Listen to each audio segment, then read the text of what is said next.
ॐ अज्ञानतिमिरान्धस्य ज्ञानाञ्जनशलाकया चक्षुरुन्मीलितं येन तस्मै श्रीगुरुवे नमः।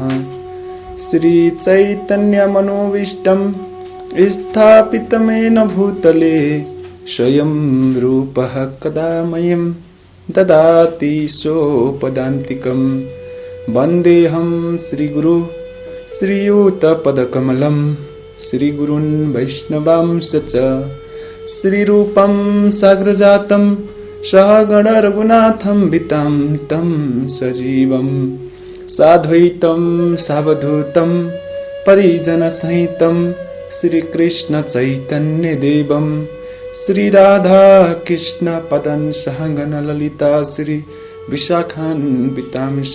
हे कृष्णा करुणा सिंधु दीनबंधु जगत्पते गोपेश गोपिका कांता राधा कांता नमस्तुते। तप्त कांचन गौरांगी राधे वृंदावनेश्वरी वृषभानु सुते देवी प्रणमामि हरिप्रिया। वाञ्छा कल्पतरुभ्यश्च कृपा सिन्धुभ्यैव च पतितानं पावनेभ्यो वैष्णवेभ्यो नमो नमः। जय श्री कृष्ण चैतन्य प्रभु नित्यानंद श्री अद्वैत गदाधर श्रीवासादि गौर भक्त वृंद। हरे कृष्णा कृष्णा कृष्णा हरे हरे हरे राम राम राम हरे हरे। हरे कृष्ण। आदरणीय श्रद्धालु दर्शक वृन्द, तपाईहरुलाई आजको यो प्रवचनमा हार्दिक स्वागत छ। दर्शक वृन्द, हामीले गीतामाथि जनमानसमा जुन भ्रमहरू छन् ती भ्रमहरूलाई चिर्ने प्रयत्न गरिरहेका छौं। यस अन्तर्गत गीता के हो त यो कुरा बुझाउनलाई तपाईलाई हामीले गीतामाथि दृष्टिकोण प्रस्तुत गरिरहेका छौं। गीता एक, दृष्टिकोण अनेक। वास्तवमा एक गीतामाथि हजारौं व्यक्तिका हजारौं दृष्टिकोणहरू हुने गर्दछन्, तर हामीले गीतामाथि सर्वाधिक 5 महत्त्वपूर्ण आधिकारिक दृष्टिकोणहरू तपाईहरूलाई जानकारी दिइरहेका छौं, जसमध्ये प्रथम दृष्टिकोण तपाईहरूलाई बताइसकेका छौं कि श्रीमद् भगवत गीता एक औषधि हो, मानसिक तथा आध्यात्मिक स्वास्थ्यका लागि। यसै गरेर गीतामाथि हामीले तपाईहरूलाई दोस्रो दृष्टिकोण बताएका थियौं। श्रीमद् भगवत गीता एक अनौठो अद्भुत गीत हो, जुन गीतले जीवनमा परिवर्तन ल्याउन सक्छ। वास्तवमा गीताले लाखौं करोडौं व्यक्तिको जीवनमा परिवर्तन ल्याएको छ। श्रीमद् भगवत गीता एक अनौठो गीत हो। यसै गरेर श्रीमद् भगवत गीता समस्त शास्त्रहरूको उपनिषदहरूको सार हो। बताइएको छ, सर्व उपनिषदका हो दुक्त गोपाल नन्दन। सम्पूर्ण उपनिषदहरूलाई एक गाईको शरीरसँग तुलना गर्ने हो भनेपछि श्रीमद् भगवत गीता गाईको शरीरको सार दूध हो। अर्थात श्रीमद् भगवत गीता पढेपछि सम्पूर्ण शास्त्र पढेको फल, सम्पूर्ण शास्त्र पढेर मिल्ने ज्ञान प्राप्त हुन्छ। यसै गरेर श्रीमद् भगवत गीता भनेको एक बुवाको पुकार हो, जो बुवा आफ्ना हराएर दुःख पाइराखेका छोराछोरीहरू फेरि आफ्नो घरमा फर्केर आउने प्रतीक्षामा हुनुहुन्छ।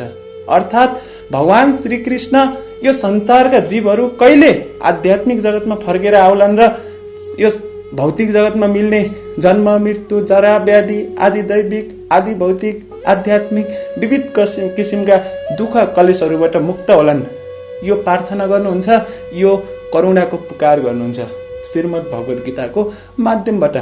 अतः हामी भगवानप्रति कृतज्ञ हुनुपर्छ। हामी यो दुःखको संसारलाई पार गरेर आध्यात्मिक जगतमा जानलाई प्रयत्न गर्नुपर्छ। यसरी हामी कसरी यो दुःखको संसारलाई पार गरेर आध्यात्मिक जगतमा जान सकिन्छ, भगवान श्रीकृष्णले एउटा पुकारको माध्यमबाट जानकारी दिनुहुन्छ। श्रीमद् भगवत गीतामाथि 5औं दृष्टिकोण हो श्रीमद् भगवत गीता एक मार्गचित्र हो। श्रीमद् भगवत गीता यस्तो मार्गचित्र हो जुन मार्गचित्रको जुन नक्साको सहायताले हामी यो भौतिक जगतदेखि आध्यात्मिक जगतसम्म पुग्न सक्छौं। यो भौतिक जगत हाम्रो वास्तविक घर होइन। यो भौतिक जगत भनेको दुःखले बनेको जेल हो। यो जेलमा दुःखै दुःख छन् जतासुकै। यहाँ विविध कर्ममा दुःख छन्। हामीले जे कर्म गरिरहेका छौं दुःखले भरिएका छन्, अथवा हामी जुन ठाउँमा बसेका छौं त्यो ठाउँ दुःखले भरिएको छ। हामीले जुन सोचाइ यो भौतिक जगतमा राख्छौं त्यो सोचाइ दुःखको कारक छ।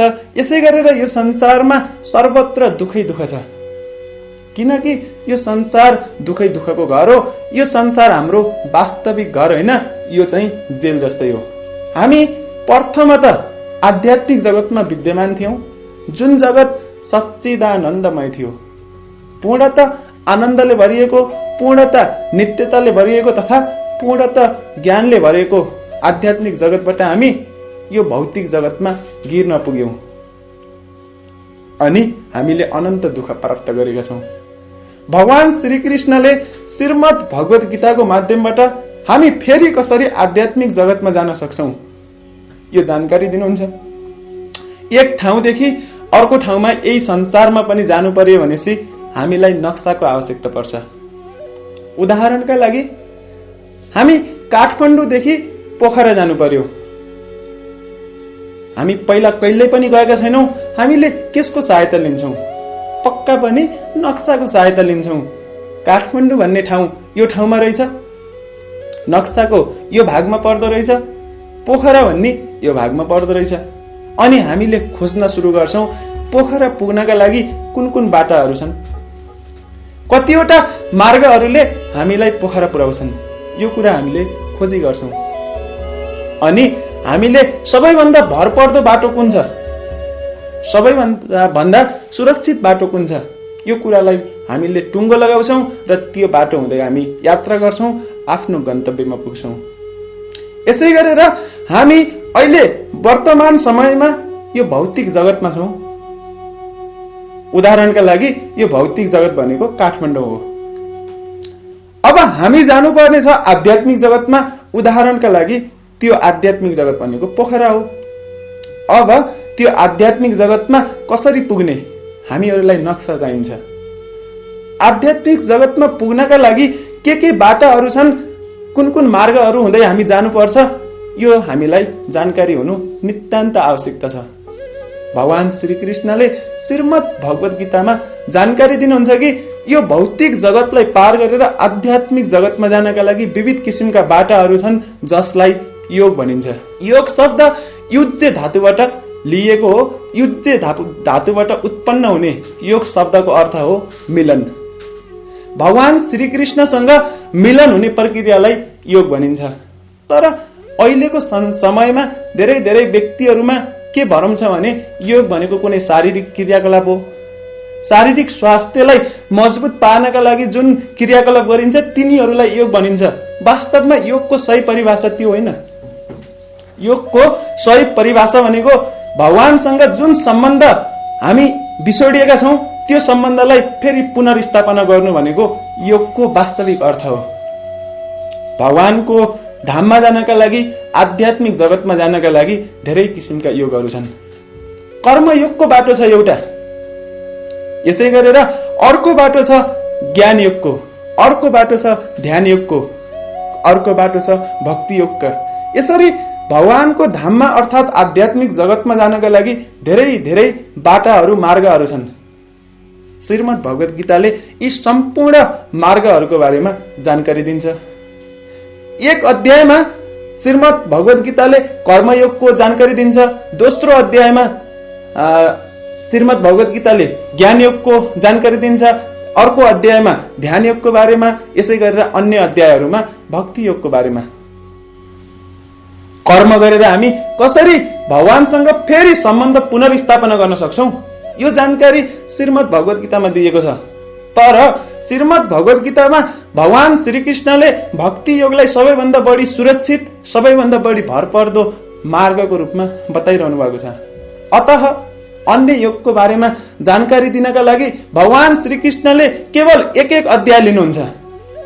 एउटा अध्यायमा एउटा योगको बारेमा जानकारी दिनुहुन्छ। कर्म योगको बारेमा एउटा अध्यायमा जानकारी दिनुहुन्छ। ज्ञान योगको बारेमा अर्को अध्यायमा जानकारी दिनुहुन्छ, ध्यान योगको बारेमा अर्को अध्यायमा दिनुहुन्छ जानकारी। तर भक्ति योगको बारेमा त श्रीमद् भगवत गीताका 18वटै अध्यायमा जानकारी दिनुहुन्छ।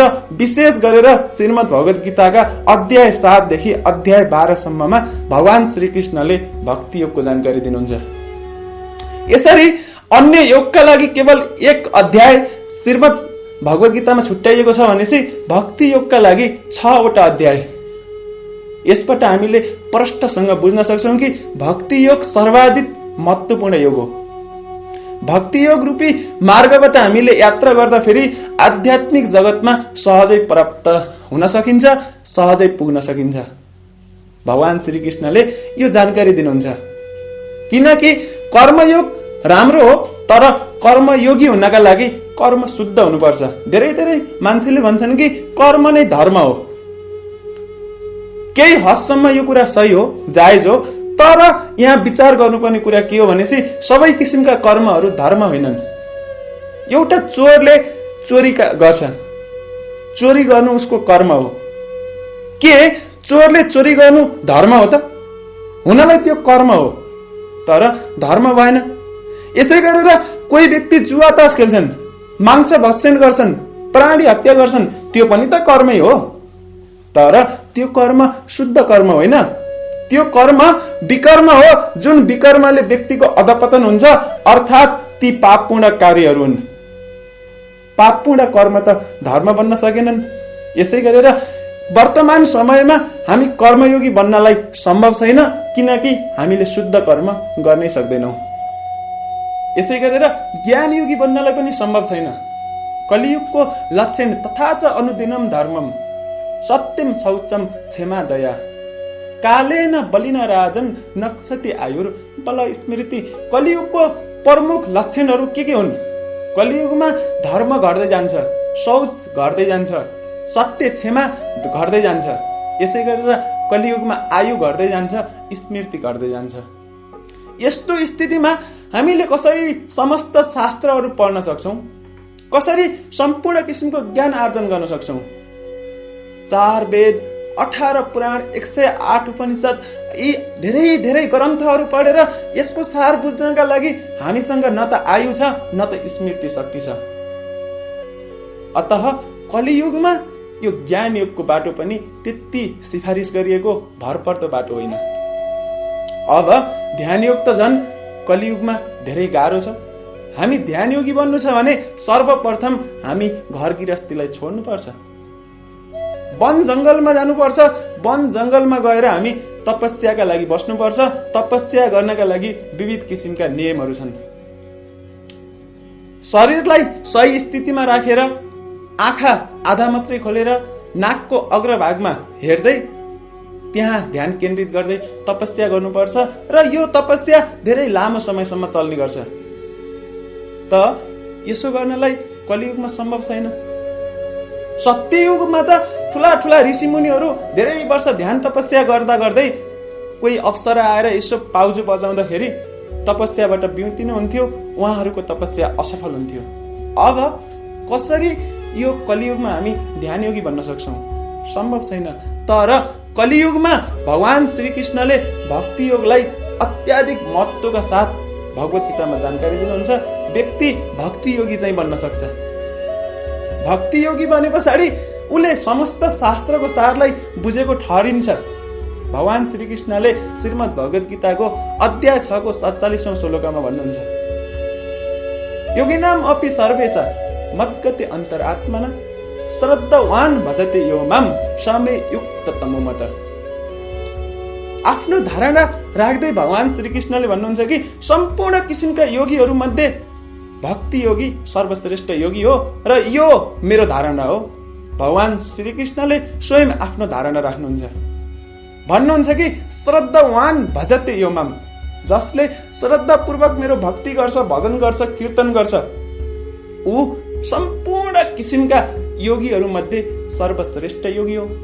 भगवान श्रीकृष्णले यहाँ भजते शब्दको प्रयोग गर्नुहुन्छ। उहाँले श्रद्धावान कर्मते भन्नु हुँदैन, उहाँले श्रद्धावान ज्ञायते, श्रद्धावान ध्यायते अन्य शब्द प्रयोग नगरिकन श्रद्धावान भजते यो शब्द प्रयोग गर्नुहुन्छ, किनकि भक्ति भनेको सम्पूर्ण योगहरूमध्ये सर्वश्रेष्ठ योग हो। अतः भक्ति योगी बनेर हामी भगवत धाम जान सक्छौं। श्रीमद् भगवत गीतामा यो जानकारी दिन्छ। आध्यात्मिक जगतमा पुर्याउनका लागि भक्ति योग रूपी मार्ग सबैभन्दा सुरक्षित, सबैभन्दा भरपर्दो मार्ग हो। एकपटकको कुरा हो, देवर्षि नारद मुनि यो धरती धरातलमा विचरण गर्दै हुनुहुन्थ्यो। एकपटक उहाँको दुईजना व्यक्तिसँग फरक फरक ठाउँमा भेट हुन्छ। प्रथम व्यक्ति ज्ञानयोगी व्यक्ति थियो, सम्पूर्ण वेद शास्त्रहरूमा पारङ्गत थियो। 4 वेद, 18 पुराण, 108 उपनिषद सम्पूर्ण जानेको व्यक्ति थियो। जब उसले नारद मुनिलाई देख्छ, नारद मुनिलाई चाहिँ उसले भन्छ, हे मुनिवर, म कहिले भगवत धाम जान्छु होला? जब तपाईँ वैकुण्ठमा जानुहुन्छ नि, भगवान नारायणसँग मेरो यो प्रश्न राखिदिनु होला। नारद मुनिले, हुन्छ, म वैकुण्ठ गएपछि तपाईँको प्रश्न नारायण भगवानसँग राखिदिन्छु, अनि भगवानले जुन उत्तर दिनुहुन्छ म अर्कोचोटि भेट्दाखेरि उत्तर दिउँला। यति भनेर त्यहाँबाट अगाडि जानुहुन्छ। अगाडि बढ्ने क्रममा नारद मुनिको भेट हुन्छ एकजना जुत्ता सिउने दाईसँग। ती जुत्ता सिउने दाई भगवानलाई एकदमै श्रद्धापूर्वक भजन कीर्तन गर्नुहुन्थ्यो, भगवानको सेवा गर्नुहुन्थ्यो, तर जीविका चलाउनका लागि गरिबी थियो, जुत्ता सिउने व्यवसाय अँगाल्नु भएको थियो। नारद मुनिलाई पृथ्वी लोकमा देखेपछि उहाँले श्रद्धापूर्वक नारद मुनिलाई नमन गर्दै भन्नुहुन्छ, मुनिवर, तपाईँको जय होस्। मुनिवर, म यो दुःखको संसारमा अनन्त कालदेखि पीडित भएर बाँचिरहेको छु। जब तपाईँ वैकुण्ठ जानुहुन्छ नि, भगवानसँग एउटा प्रश्न, एउटा निवेदन राख्नु होला। मलाई यो जानकारी लिनु छ कि म कहिले भगवत धाम जान सक्छु, कहिले वैकुण्ठमा जान सक्छु। नारद मुनिले, हस्, म वैकुण्ठ गएपछि तपाईँको प्रश्न भगवान नारायणसँग राखिदिन्छु। यसो भन्नुहुन्छ, वैकुण्ठतर्फ प्रस्थान गर्नुहुन्छ। नारायण नारायण। वैकुण्ठमा नारद मुनिलाई देखे पछाडि भगवान विष्णुले, नारायण भगवानले चाहिँ प्रसन्न मुद्रामा भन्नुहुन्छ, आऊ देवर्षि नारद, के कति कामका लागि मलाई सम्झ्यौ। नारद मुनिले भन्नुहुन्छ, हे भगवान, म पृथ्वीमा विचरण गर्दै थिएँ। दुईजना व्यक्ति फरक फरक ठाउँमा, फरक फरक परिवेशमा एउटै प्रश्न गरेका छन्। त्यो प्रश्न म तपाईसँग सोध्न चाहन्छु। यसरी नारद मुनिले भनेपछि नारायण भगवानले भन्नुहुन्छ, के प्रश्न गरेका थिए? ल मलाई भन त। भगवानलाई थाहा नभएको जसो गरेर भन्नुहुन्छ, सोध्नुहुन्छ। नारद मुनिले उत्तर दिनुहुन्छ कि, हे भगवान, मैले पृथ्वीमा एकजना विद्वान ब्राह्मणलाई देखेँ, जो विद्वान ब्राह्मण एकदमै ज्ञान योगी थियो। उसले तपाईलाई प्रश्न पठाएको छ कि ऊ कहिले भगवत धाम वैकुण्ठमा आउँछ। अर्को ठाउँमा एकजना जुत्ता सिउने दाई थिए, उनले पनि प्रश्न पठाएका छन्, कहिले उनी भगवत धाम वैकुण्ठमा आउन सक्छन्। भगवानले मुस्कुराउँदै भन्नुभयो, प्रथम विद्वान ब्राह्मण लगभग कहिले पनि वैकुण्ठमा आउँदैन। धेरै धेरै जन्म जन्मान्तर पछि मात्र ऊ वैकुण्ठमा आउन सक्छ। तर जुत्ता सिउने दाई चाहिँ यही जन्म पछाडि वैकुण्ठमा मेरो धाममा आउन सक्छन्। जाऊ, गएर भनिदेऊ। नारद मुनिलाई अचम्म लाग्छ, त्यत्रो विद्वान कहिल्यै पनि आउन सक्दैन, धेरै जन्म जन्मान्तर लाग्छ। एउटा गरिब जुत्ता सिउने दाई यही जन्म पछि आउँछन्, कस्तो कुरा हो? यो कौतूहल त भगवान सामु राख्नुहुन्छ देवर्षि नारद मुनिले। भगवानले भन्नुहुन्छ, पृथ्वीमा जाऊ, पृथ्वीमा उनीहरूले तिमीलाई एउटा प्रश्न सोध्नेछन्, भगवानले के गर्दै हुनुहुन्छ? उत्तर यो देऊ कि भगवानले शिवको प्वालमा हात्ती छिराएर बसिरहनु भएको छ, अनि त्यसपछि तिम्रो प्रश्नको उत्तर तिमीलाई स्वतः प्राप्त हुनेछ। देवर्षि नारद मुनि आउनुहुन्छ पृथ्वीमा, विद्वान ब्राह्मणसँग उहाँको भेट हुन्छ। विद्वान ब्राह्मणले सर्वप्रथम नारद मुनिलाई सोध्नुहुन्छ, हे देवर्षि नारद मुनि, भगवानले के गर्दै हुनुहुन्छ वैकुण्ठमा? नारद मुनिले उत्तर दिनुहुन्छ, भगवान यस बखत वैकुण्ठमा शिवको प्वालमा हात्ती छिराएर बसिरहनु भएको छ। त्यो विद्वान ब्राह्मण हाँस्न सुरु गर्छ, हा हा हा, कस्तो वाहियात कुरा गर्नुहुन्छ, कसैले शिवको प्वालमा हात्ती छिराएर बस्न सक्छ? मलाई विश्वास लागेन। त्यस पछाडि त्यसरी भने पछाडि नारद मुनिले अझै अगाडि बढ्दै भन्नुहुन्छ, साँच्चीकै भगवान हात्ती छिराएर बसिरहनु भएको छ शिवको प्वालमा। विद्वानले विश्वास गर्दैन अनि उसले प्रश्न सोध्छ म कहिले भगवत धाम जान सक्छु। नारद मुनिले भन्नुहुन्छ धेरै जन्म जन्मान्तरपछि त्यो विद्वानले नारद मुनिलाई गाली गरेर पठाउँछ। नारद मुनिले बुझ्नुहुन्छ ए श्रद्धा भन्ने कुरै रहन्छ यसको अन्तकरणमा, कसरी वैकुण्ठ जान सक्छ। अगाडि बढ्नुहुन्छ जुत्ता सिउने दाईसँग। जुत्ता सिउने दाईले प्रश्न गर्नुहुन्छ भगवानले के गर्दै हुनुहुन्छ। नारद मुनिले उत्तर दिनुहुन्छ भगवान यस बखत शिवको पालमा हात्ती छिराएर बसिरहनु भएको छ। ती जुत्ता सिउने दाई गहभरि आँसु पार्दै भन्नुहुन्छ भगवान तपाईको लीला अपरम्पार छ, तपाई कति महान हुनुहुन्छ, तपाई अहिले शिवको पालमा हात्ती छिराएर बसिरहनु भएको छ। यो भने पछाडि देवर्षि नारद मुनिले भन्नुहुन्छ के तिमीलाई विश्वास लाग्यो शिवको पालमा हात्ती छिराएर बस्न सकिन्छ। ती जुत्ता सिउने दाईले भन्छन् अवश्य पनि भगवानले सक्नुहुन्छ, भगवानले चाहेमा के सक्नु हुँदैन। अगाडि हेर्नुहोस् त ठुलो पिपलको बुटो छ, त्यो पिपलको बुटो पहिला एउटा सानो बिउमा अटाएको थियो, त्यत्रो पिपलको बुटोलाई एउटा सानो बिउमा राखिदिन सक्नुहुन्छ भगवानले, एउटा हात्तीलाई शिवको पालमा किन छिराउन सक्नु हुँदैन। यो उत्तर दिनुहुन्छ नारद मुनिले बुझ्नुहुन्छ ओहो यी व्यक्तिमा श्रद्धा रहेछ, भक्ति रहेछ। अनि ती व्यक्तिले फेरि जुत्ता सिउने दाईले सोध्नुहुन्छ म कहिले भगवत धाम जान सक्छु। नारद मुनिले उत्तर दिनुहुन्छ यही जन्मपछि। नारायण नारायण। यो कथाबाट हामीले एउटा शिक्षा लिन सक्छौं कि वास्तवमा ज्ञान योग, कर्म योग, ध्यान योग भगवत धाम जानका लागि अव्यवहारिक बाटाहरू हुन्। भक्ति योग भनेको व्यवहारिक बाटो हो, सरल बाटो हो। जसले भक्तिपूर्वक भगवानको भजन गर्छ, भगवानको नाम जप गर्छ, ऊ निसन्देह भगवत धाम जान सक्छ। हरे कृष्ण कृष्ण कृष्ण हरे हरे, हरे राम राम राम हरे हरे, हरे कृष्ण।